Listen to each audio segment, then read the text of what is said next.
hanya secara intelektual tetapi juga karakter, penanaman nilainya itu mulai ditampakkan. Dan bahkan ya silahkan teman-teman yang di luar sana yang belum punya bukunya ini silahkan beli. Ini bisa dibeli di mana? Di Gramedia ada. Di Gramedia itu. ada. Di yayasan juga ada. Dengan mengatakan tidak baik itu. Itu kan menjawabmu. Maksudnya tidak menjawab pertanyaan gitu ya. Dan referensi itu bisa macam-macam. Referensi visual kita melihat, bisa membaca, bisa juga apa itu mendengarkan. Mesti balance nggak sih, Mo? Ya, Ajri dan Asih. Justru menurut saya ini tidak mudah menjawabnya karena sangat situasional sekali ya, gitu. Betul. Artinya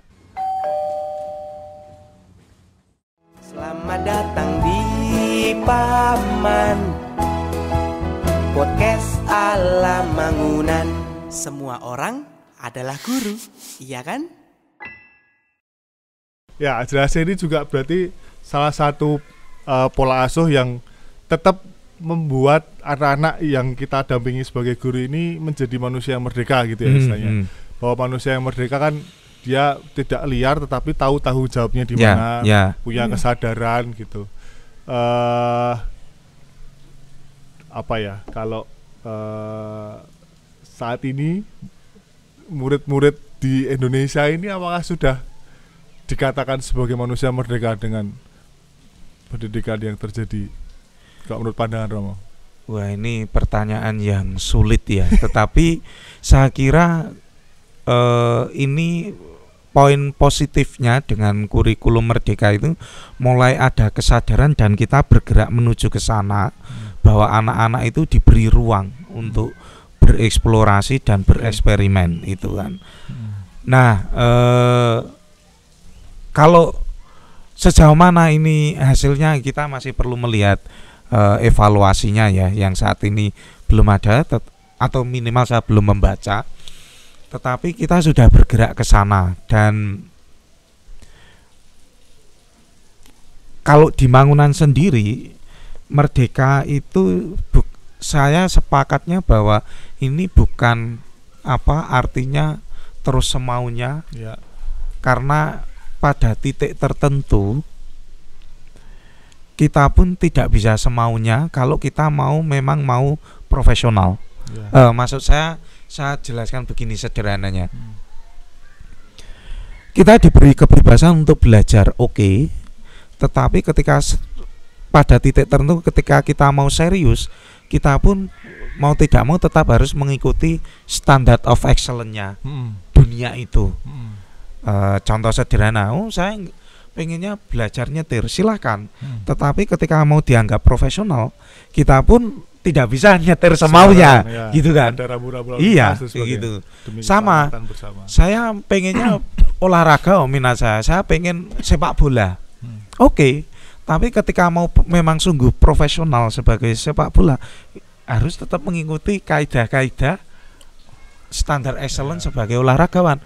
Makan nggak sembarangan, istirahat teratur dan sebagainya gitu. Ya kan? Artinya kata merdeka itu tidak bukan berarti terus leleh-lueh semaunya di dunia apapun. Karena ketika kita memasuki dunia tertentu dan kita mau serius, excellent di situ, pasti ada standar-standar yang perlu kita ikuti. Saya mau jadi dokter, oke, silakan. Tapi ya nggak bisa semaunya, tetap itu harus ada standar-standarnya gitu kan. Akhirnya kita pun juga meskipun jadi manusia merdeka juga nggak bisa menggunakan kemerdekaan kita untuk merampas kemerdekaan lain gitu kan. Persis itu. Jadi tetap ada standar atau kalau bahasanya sekarang itu apa ya? Adab tidak tertulis gitu kan ya. Itu. Oke. Ya, tadi sudah ngomongin soal anak, murid. Nah, sekolah juga. Ini kan di buku itu juga ada tentang sekolah pada hakikatnya adalah masyarakat. Gitu. Konsep ini diakui jelas oleh RUU PN. Saya juga nggak tahu panjangannya apa ya RUU PN ya.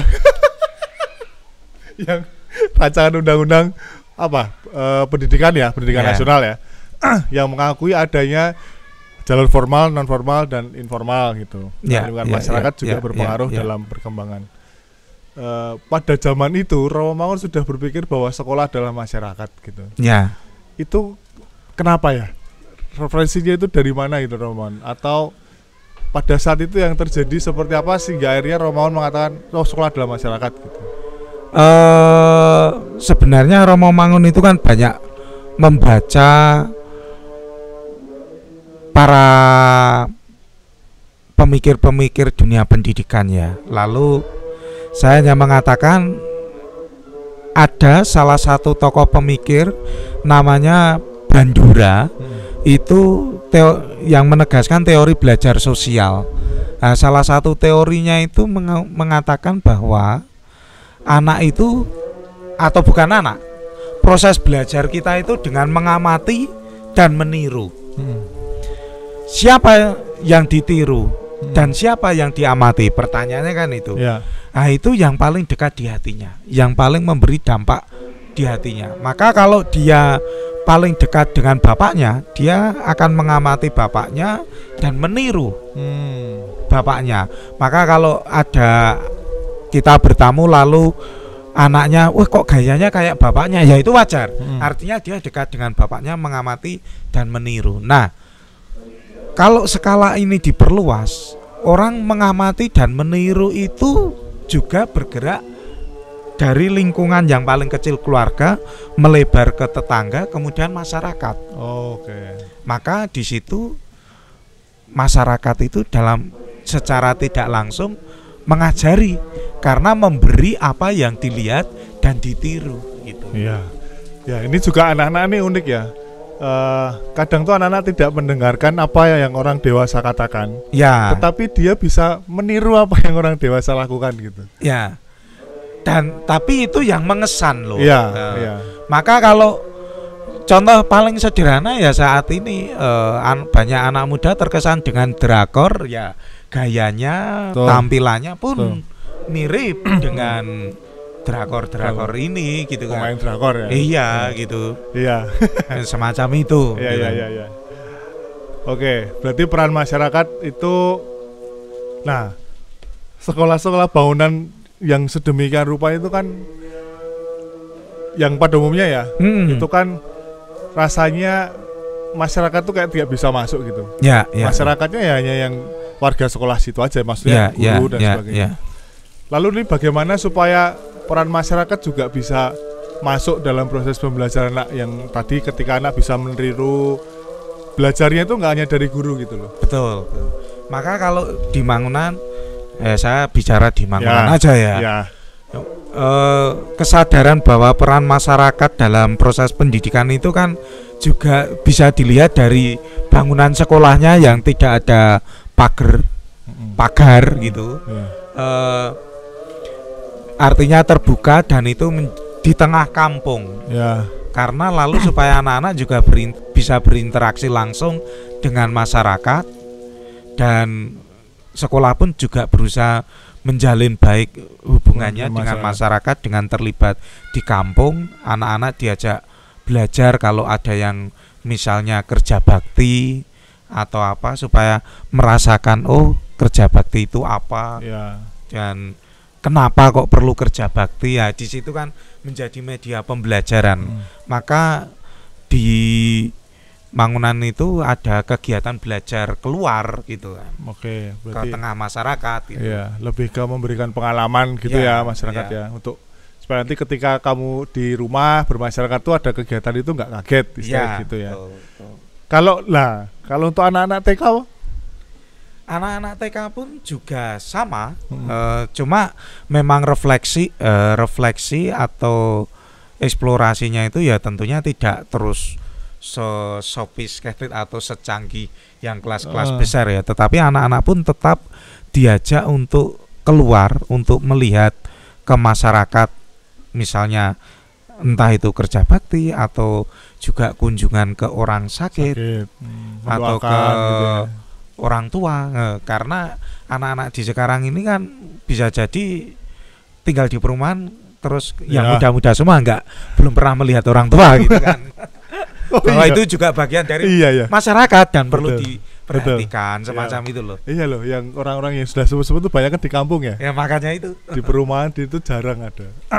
Oke, berarti tetap bisa ya ini merambah ke dari TK. Ya, tentunya strategi dan iklim yang dibangun itu ya beda-beda sesuai dengan tingkat. Ya tadi sekolah terbuka itu artinya ada tingkatan level juga. Artinya juga bisa jadi sebagai bahasanya Romo sing isi differential learning gitu ya. Gitu. Oke.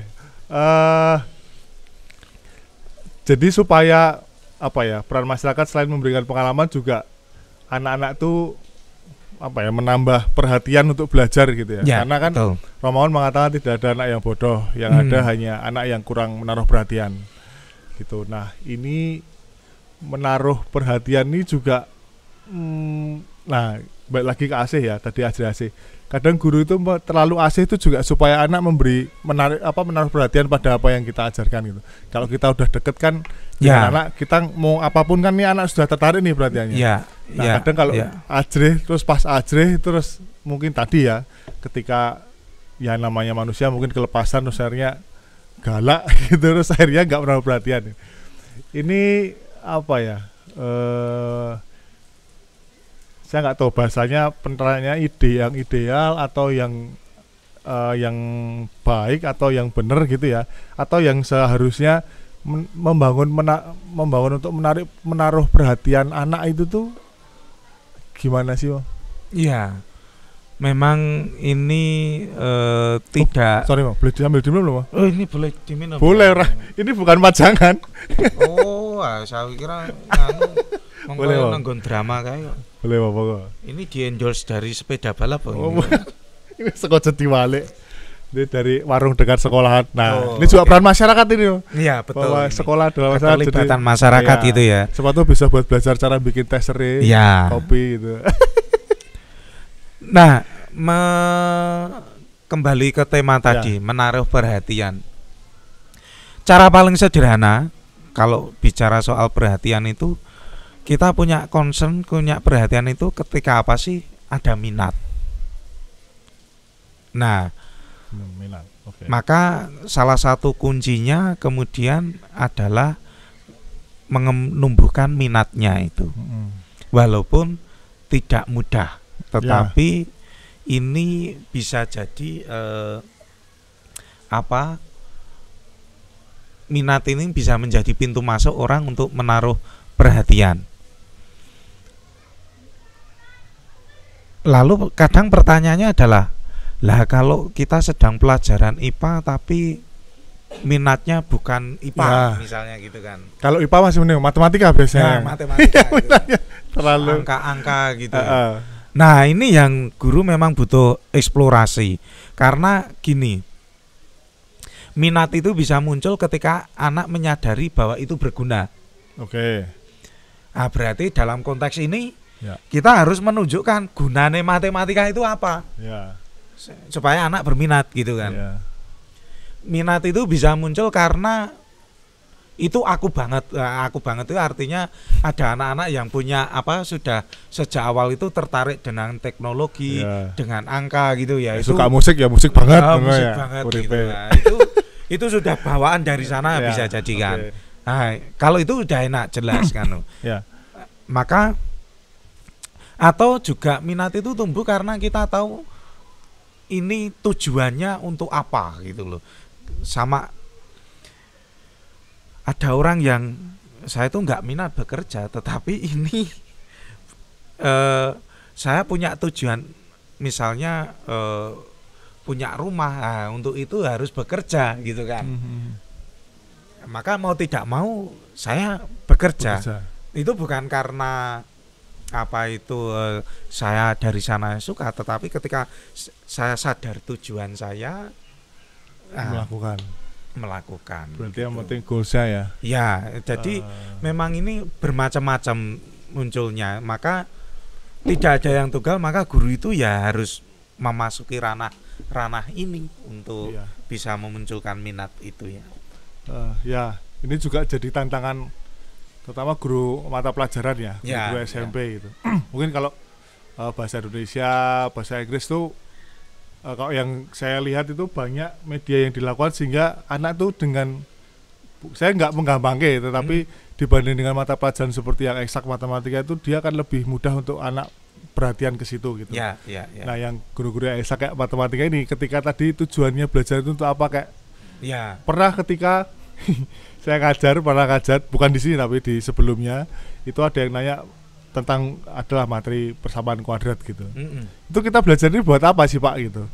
Karena dalam kehidupan kan itu nggak secara ini tuh nggak terpakai gitu kok dalam kehidupan mereka ya, karena kan di usia SMP kan ya hanya jual beli kan matematika sosial gitu. Kalau bangun datar baru kan bisa ngitung kalau bantu ayah yang ngecat, bantu bikin apa gitu. Nah ini persamaan kuadrat itu apa ya? Tak cari-cari itu nggak ketemu gitu. Nah ini apa ya? Gimana? Ya memang eksplorasi memang perlu dibutuhkan, tapi kadang kan guru juga mentok gitu. Lalu ya akhirnya saya cuman ini aja sih waktu itu ngejawabnya, ya tadi kayak orang tua ya, mungkin saat ini kamu belum merasakan hasilnya, tapi paling enggak ketika kamu nanti punya adik atau punya saudara mau tanya matematika ini bisa buat kamu salurkan, berbagi gitu. Itu kan jadi apakah memang konten atau materi tentang mata pelajaran di Indonesia ini nggak semuanya bisa dilakukan atau mungkin lebih, ya ini pendapat pribadi saya ya, bisa jadi keliru. Tapi kalau kita mengacu ke sekolah merdeka, maka untuk wajib belajar ini kan kita bicaranya logika kuantitatif, bukan matematika yang di dalamnya ada aljabar. Logika kuantitatif itu kan lebih soal banyak sedikit, apa itu besar kecil kurang gitu kan, dan itu sangat praktis sekali dalam kehidupan sehari-hari. Nah kalau yang persamaan itu kan yang memang sungguh-sungguh tingkat tinggi, untuk yang tingkat tinggi, abstraksi tinggi gitu. Ya mungkin apa ya, perlu kita seleksi apa sudah saatnya ya untuk usia itu kan. Itu jadi kadang materi SMA pun kadang juga ini kenapa sih harus belajar kayak gini, terus setiap SMA gitu bertanya ya, itu menjadi pertanyaan yang nyentil juga buat guru-guru ya. Kadang juga ya ini harus diajarkan gitu.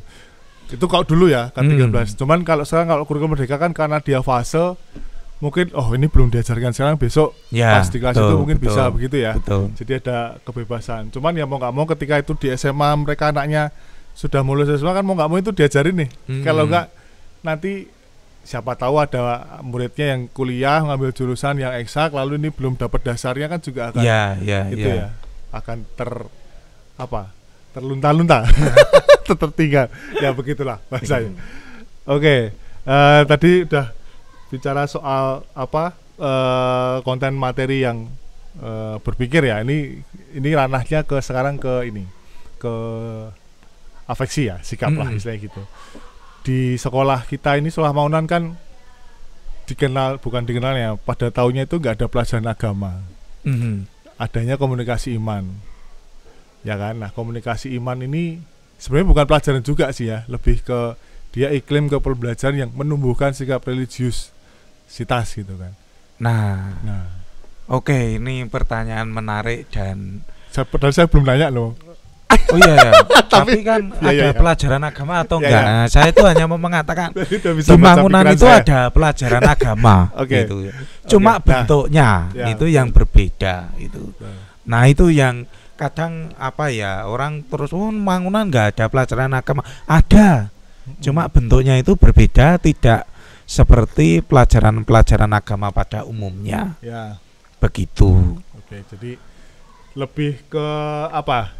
Nah, kita lalu bicara soal komunikasi iman. Nah, kenapa kita bicara soal komunikasi iman? Kita itu gini, agama itu kan urusan personal, tetapi setiap dari kita itu punya rasa religius, yaitu kepekaan terhadap yang ilahi, kuasa ilahi, dan itu akan diwujudkan dalam agama apapun, monggo itu pilihan pribadi ya. Tetapi kan Romo Mangun melihat dasar ini bahwa orang butuh pertama-tama kepekaan akan yang ilahi, unsur religius ini. Dan unsur religius itu ketika orang diajak mudah kagum. Tapi ora gumunan gitu kan. Ora gumunan. Udah kagum tapi enggak gumunan gitu. Ya, itu. Dan apa rasa kagum itu karena apa? Karena ketika rasa kagum itu lalu orang diantar pada siapa sih yang membuat ini penciptaan. Nah, lalu di sini kan kita mengajak orang untuk mengkomunikasikan rasa ini. Maka kita bicaranya soal komunikasi iman gitu kan. Dari pengalaman-pengalaman kagum dan seterusnya ini guru-guru membantu sampai pada pengalaman iman Allah yang kasih itu. Dan juga ini ya ciptaannya ya. Dia juga bagaimana anak-anak atau kita itu bertindak tanduk terhadap sesama kita, saling peduli gitu-gitu ya, lebih diajak ke sana. Lalu kan pengalaman iman itu artinya lalu kita mengajak bicara soal perwujudan. Perwujudannya itu dalam nilai-nilai kebersamaan ini toh, sikap peduli, berbagi, mau memaafkan gitu kan. Lebih ke pribadi personal anak-anak atau pribadi masing-masing ya. Ya. Gitu dan kayaknya ada beberapa sekolah juga yang akhirnya memunculkan mata pelajarannya itu bukan secara spesifik agama tertentu, tetapi ya religiusitas, komunikasi kalau komunikasi hanya kita ya namanya, tapi intinya lebih ke religiusitas gitu ya. Itu juga ada buku ya kan yang tentang religiusitas? Iya, ada buku yang lain, seri yang lain. Besok kita lihat. Gitu kan. Oke. Siap. Ya, tadi komunikasi berarti tetap ada pelajaran ada tetapi bentuknya berbeda. Ya. Dan kita itu mendidik kentose. Intinya artinya gini loh. Oke. Pelajaran-pelajaran agama itu akan masuk ketika orang sudah merasakan bahwa Allah itu hadir, ada gitu. Dan itu hanya bisa ada kalau orang punya religius, sikap religius gitu. Ya, lebih bagaimana berrelasi itu yang diangkat ya. Gitu. Nanti kalau ya mungkin karena masih anak, siapa tahu nanti ketika dewasa menemukan jalannya kan akhirnya bisa ini ya. Oke. Nah, ini kayaknya sesi terakhir. Ini tadi bicara soal pribadi, visi manusia di sekolah Mangunan itu kan ada salah satu bentuk pengembangan pribadi dan visi manusia itu wadahnya adalah Sanggar Guru.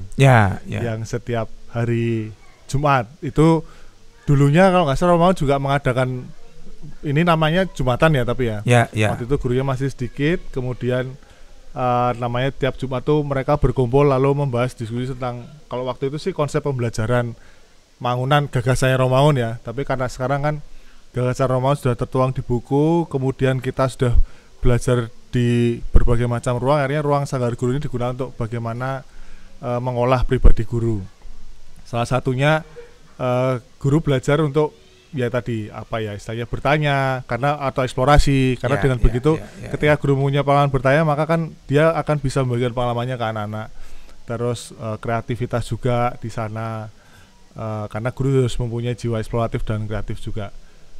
Kalau sepengalaman Romo di Mangunan itu tahun berapa sih? Saya cuma sebentar. Romedi dan Romomul yang lebih lama itu ya. Tapi mengalami yang Sanggar Guru ya? Ya. Nah, Sanggar Guru yang dulu dengan yang sekarang ini bukan bermaksud membedakan, tetapi apa yang berubah dan apa yang baik menjadi diangkat atau memiliki potensi yang seperti apa gitu?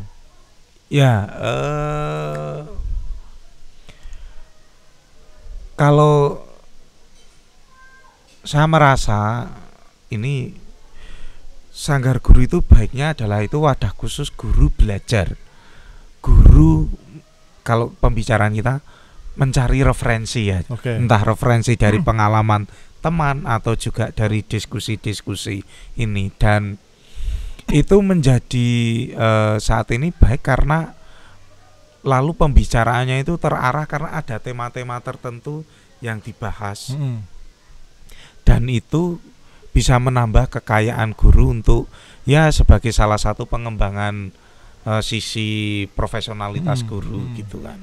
Itu yang menurut saya menjadi hal positif yang saya kira perlu terus ditingkatkan karena ya seperti diskusi kita di awal, guru ketika berhenti nggak pernah mencari referensi ya akan mentok gitu ya. Iya, betul.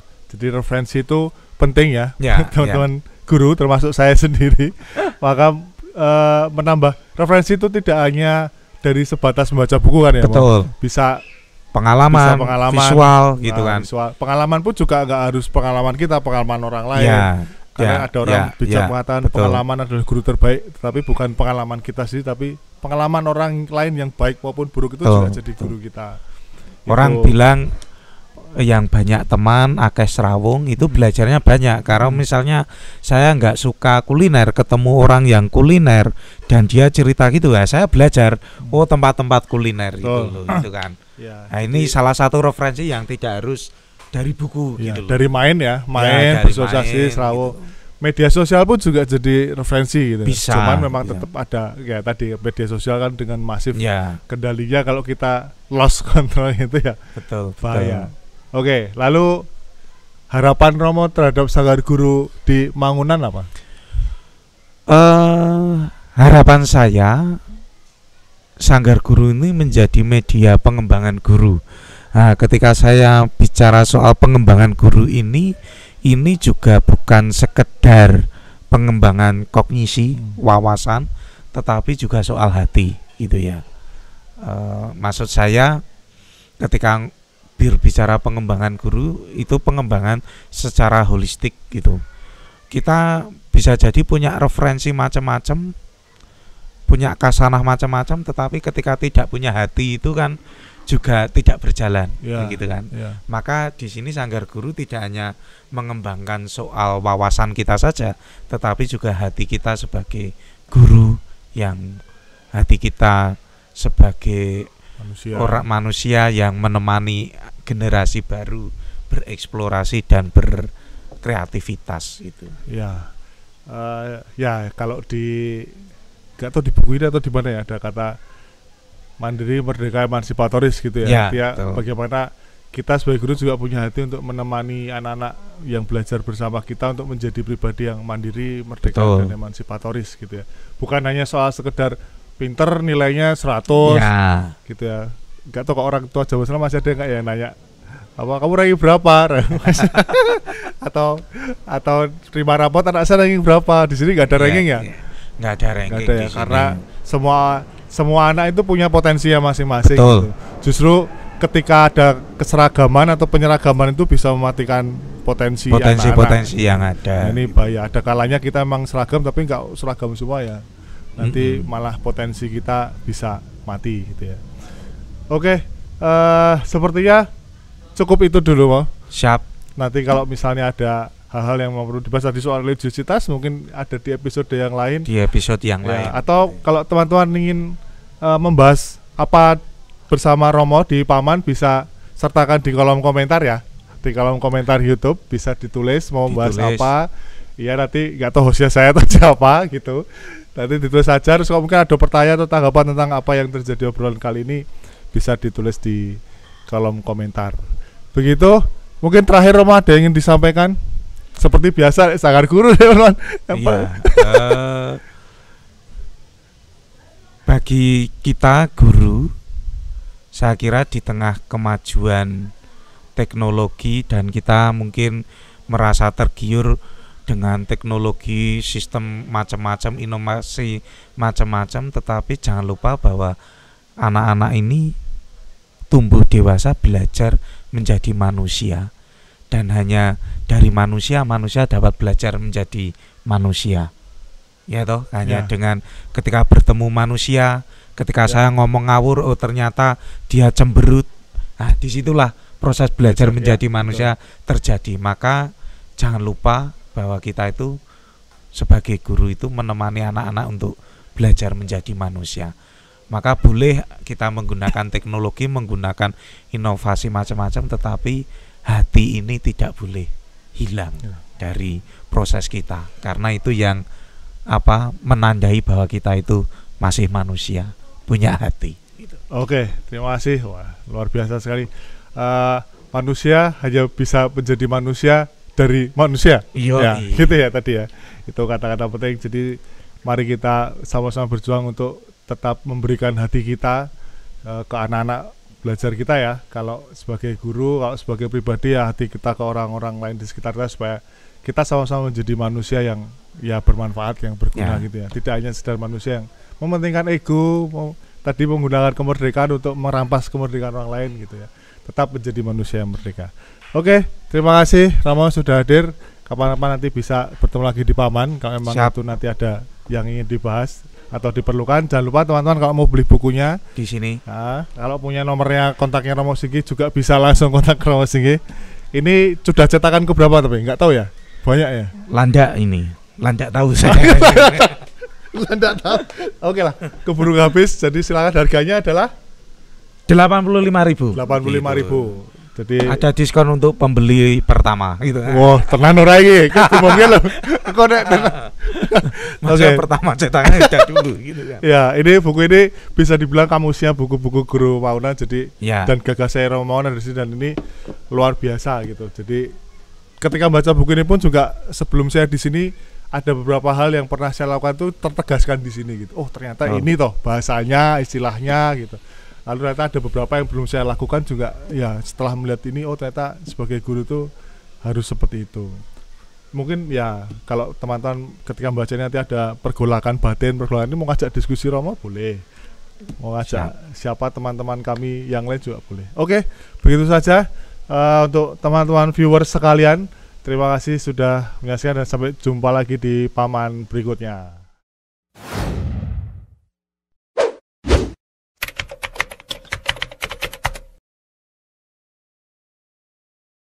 Selamat datang di Paman Podcast ala Mangunan.